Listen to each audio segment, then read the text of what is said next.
Preparar partits i no pots competir, no pots fer res, aleshores te sents bastant inútil en aquest aspecte. A més, m'estimaria que diguéssim, parem-ho tot i al gener comencem a parlar, a veure com està, si ha millorat la cosa, si es pot iniciar a fer alguna cosa.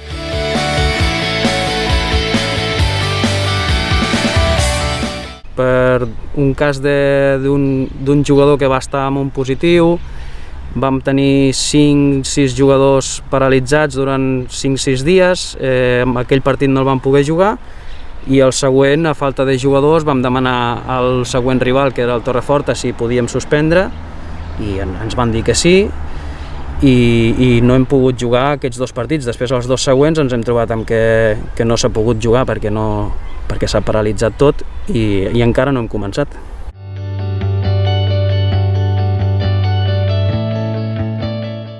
Som un club molt humil econòmicament i ens trobem amb això, que hem hagut de pagar les fitxes i aquests diners ja penso que no tornaran per cap lloc. Clar, fer una despesa gran i a les 2 setmanes veure que s'acaba tot,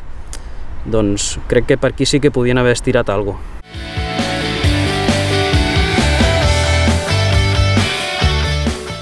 Actualment no podem fer altra cosa que acceptar-ho amb resignació, perquè per més que vulguem ara directament les activitats culturals no estan permeses i per tant és on estem,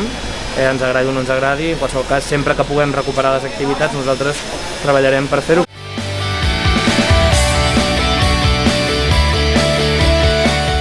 Ara ja fa 7 dies es coneixia un toc de queda en què tothom va haver d'adaptar els horaris de les programacions i això ha durat ben poc perquè al cap de res ja s'han tancat els espais i per tant esperem que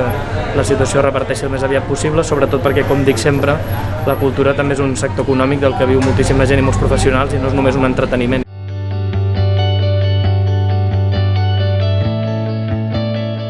Tot el que nosaltres puguem fer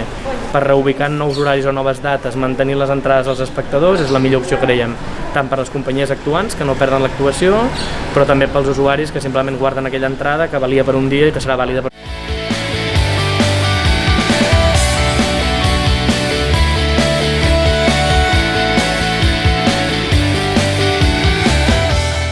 És interessant que s'ajudi o s'intenti compensar, veurem si arriben a tothom. En qualsevol cas, nosaltres potser en un àmbit més local hem intentat que totes aquelles activitats que no hem pogut fer perquè en un moment donat del calendari de l'any, ara que portem 8 mesos no s'han pogut fer, intentar reprogramar-les en un altre moment perquè la gent no perdi les actuacions.